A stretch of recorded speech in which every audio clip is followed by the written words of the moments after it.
This is a cow, and almost every single part of it ends up on somebody's plate. Beef is split into 8 major sections called primal cuts. Today we break down every one, from cheap stew meat to the most expensive steak on the menu.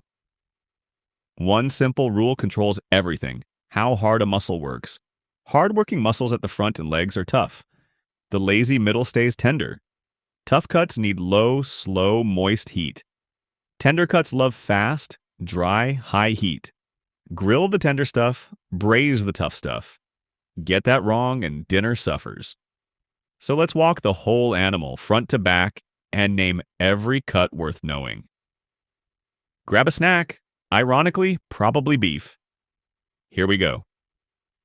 Section 1 is the chuck, the shoulder and neck, the busiest muscles on the cow. Section 2, the rib, sits behind the shoulder along the upper back.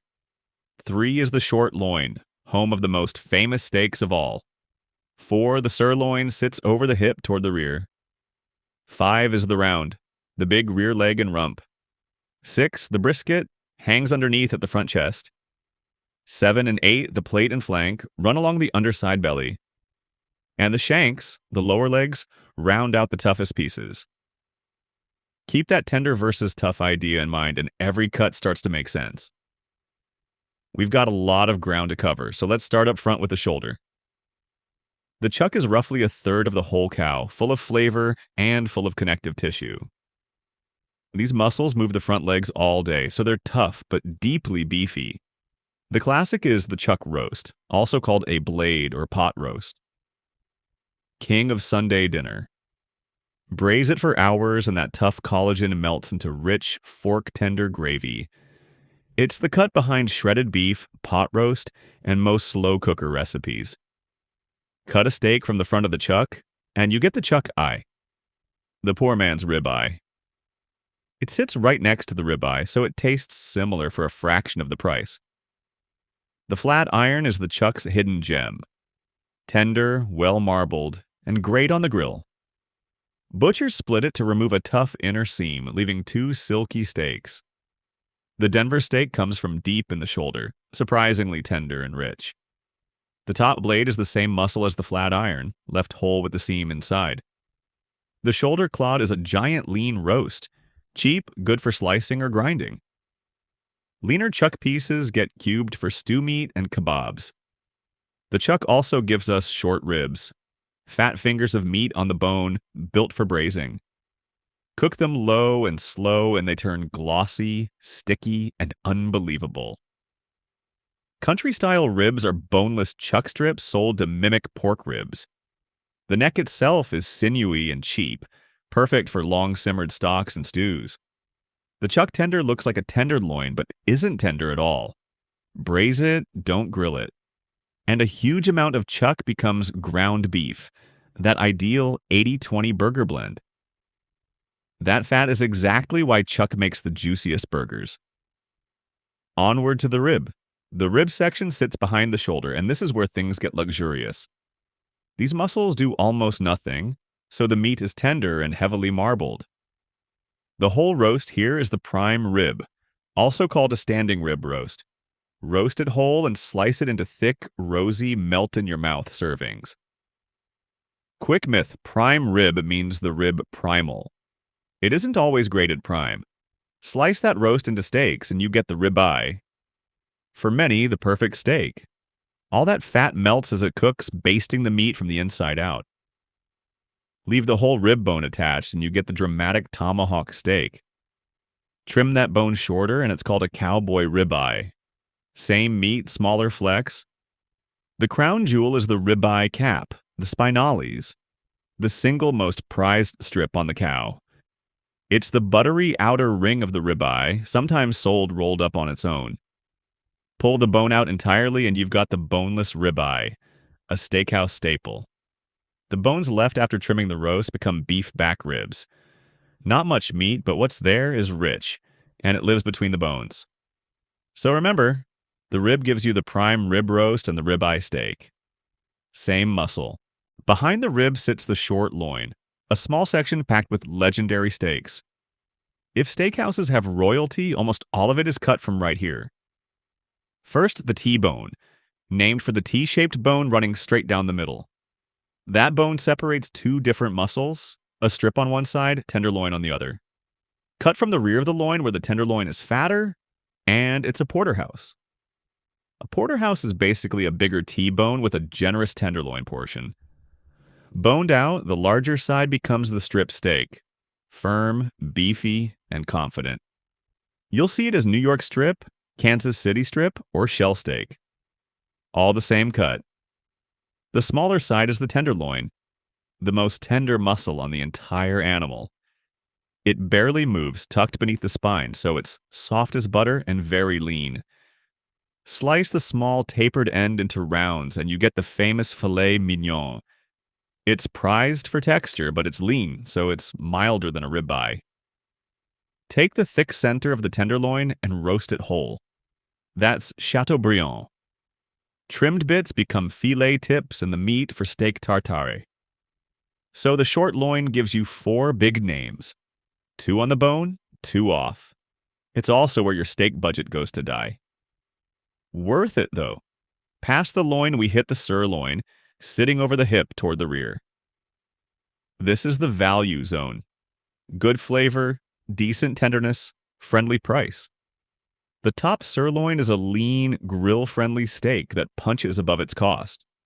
Great for grilling whole, then slicing thin for salads, stir-fries, and bowls. Below it sits the bottom sirloin, a tougher region that hides a few treasures. The star is the tri-tip, a triangular roast beloved on the California grill. Season it hard, sear it, and slice against the grain. Cheap thrills, big flavor. Then there's picanha, the sirloin cap, the crown of Brazilian steakhouses. That fat cap crisps up and bastes the meat. Folded on a skewer, it's unreal. Flap meat, or bavette, is a thin, loose-textured steak loaded with beefy flavor. It drinks up marinade and cooks fast. A taco truck favorite. The ball tip and sirloin tip are leaner budget cuts good for kebabs and roasts. Remember, top sirloin for easy steaks, bottom sirloin for tri-tip and picanha. The sirloin is where smart cooks shop. Now to the big rear leg. The round is the entire rear leg and rump, huge, very lean, and quite tough. These muscles power every step, so the meat is dense and low in fat. The top round, or inside round, is the most tender piece of the leg. It's the classic deli roast beef in a common roasting joint. The bottom, or outside round, is tougher and best braised or slow roasted. The eye of round is a neat, lean cylinder, cheap but easy to overcook into shoe leather. The trick is to roast it rare and slice it whisper thin against the grain. A crosscut of the whole leg gives the round steak, often pounded for tenderness. Run it through a tenderizer and it becomes cube steak for chicken fried dinners. Up top, the rump roast is a flavorful, lean roast that rewards low, slow cooking. London broil isn't really a cut. It's a way of marinating and broiling these lean steaks. The sirloin tip, or knuckle, sits at the front of the leg, lean and good for kebabs. Lots of the round is ground into extra lean beef for people watching fat. Lean is great for your macros, but it punishes you if you overcook it. The round is budget-friendly muscle. Treat it gently, now under the belly. The brisket is the chest, the muscle that supports most of the cow's weight. It works constantly, so it's tough, full of collagen, and incredibly flavorful. Whole, it's called a Packer brisket, and it's the soul of American barbecue. Smoke it for 12 hours and that collagen turns to silk. Patience is the recipe. It has 2 muscles. The flat is the lean, even half. Perfect neat slices. That pink ring under the bark is the smoke ring, the badge of a real low and slow cook. The point is the fatty, marbled half, richer, juicier, and a little messy. Cube and re-smoke the point, and you get burnt ends. Barbecue candy. Cure a brisket in salty brine and spices, and it becomes corned beef. Smoke that cured brisket, and you've made pastrami. Same humble cut, two icons. Or boil it with cabbage for a classic corned beef dinner. The brisket teaches patience like no other cut. Let's stay underneath. Let's stay. The plate is the belly section just behind the brisket. Fatty and bursting with flavor. It's not the prettiest meat, but pound for pound, it might be the tastiest. The headliner is skirt steak, a long, thin strip with deep, intense beef flavor. It's the original fajita and carne asada cut. Big flavor, very fast cook. There's an inside and outside skirt. The outside is more tender and prized. Always slice it thin against that bold grain or it turns chewy. Then the hanger steak. It literally hangs near the diaphragm, supporting the organs. Butchers nicknamed it the hanger's secret because they'd quietly take it home. There's a tough sinew down the middle that has to be removed first. The plate also gives long, meaty, short ribs, the giant dino ribs of barbecue. These are the dramatic, fall-apart ribs you see towering off a plate. Plenty of fat here too, often ground in to enrich leaner cuts. The plate is flavor over looks. Now the thin sheet of muscle beside it. The flank is a flat sheet of muscle from the lower belly, near the back legs. Lean, fibrous, and lined with a long, obvious grain running one direction.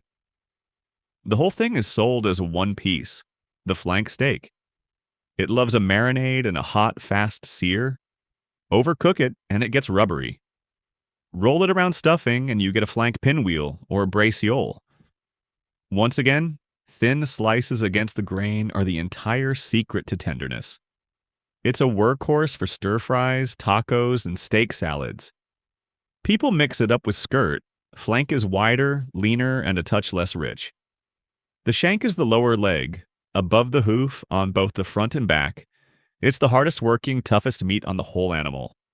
And that's a good thing. Cross-cut with the bone in, the shank becomes osso buco, the Italian classic. That center bone leaks marrow into the sauce, making it impossibly rich. Braise it for hours, and the toughest muscle becomes the most tender, gelatinous reward. All that collagen makes shank the best cut for deep, body-rich stocks and broths. It's the backbone of pho, beef noodle soup, and slow stews worldwide. Boned out, the lean meat also makes a flavorful, low-fat grind. Tough cut, huge payoff. Now for the parts people forget about. Beyond the 8 primals, almost nothing on a cow is wasted. Let's tour the rest. Oxtail is the literal tail, bony, gelatin-rich, and the soul of slow-cooked stews. Cooked down, it makes one of the most luxurious sauces in any cuisine. Beef cheeks are dense face muscles that braise into spoon-tender, melting bites.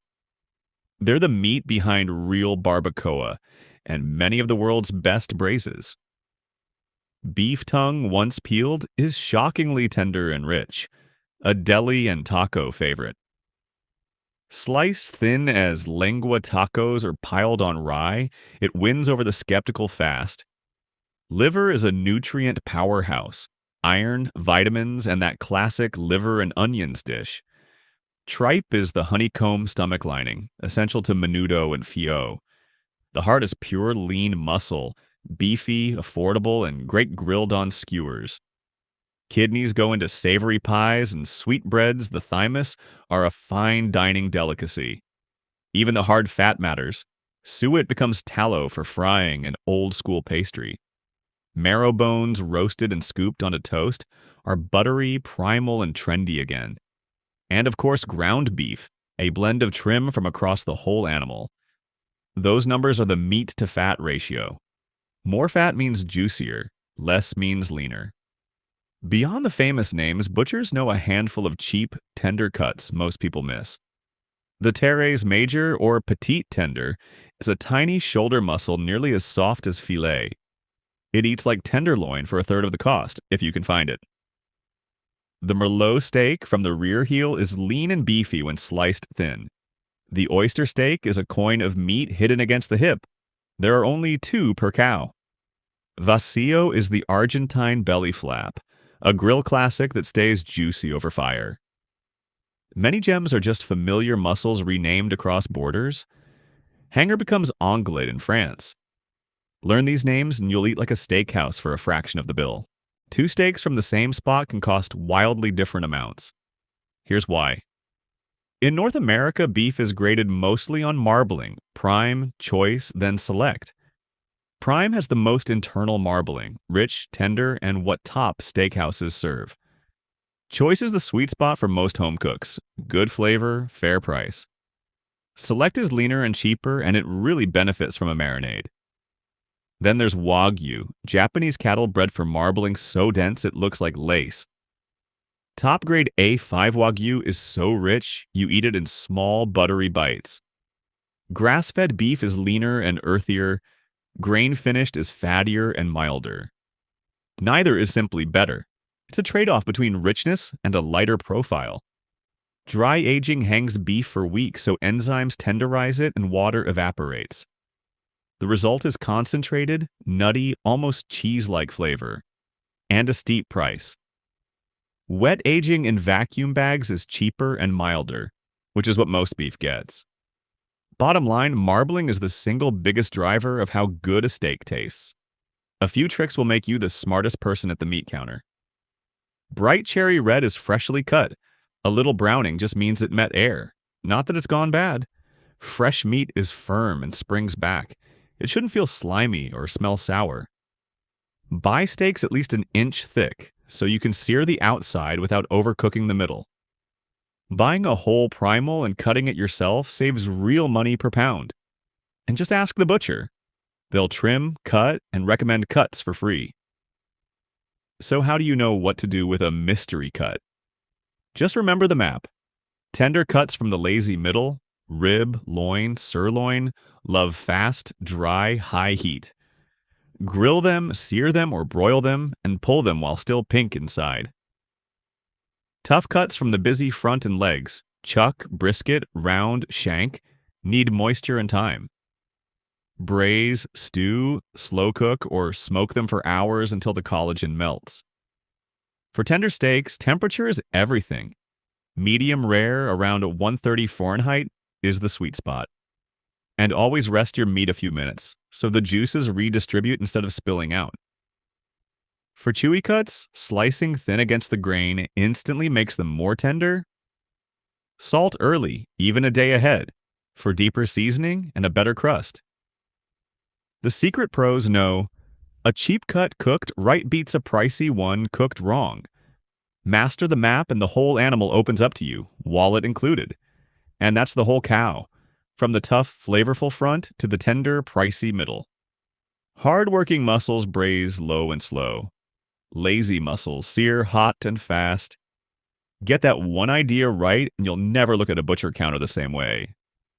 If this helped, subscribe. We explain the things you eat, one diagram at a time. Up next, we break down another food you eat all the time but never really learned. Thanks for watching. Go cook something good.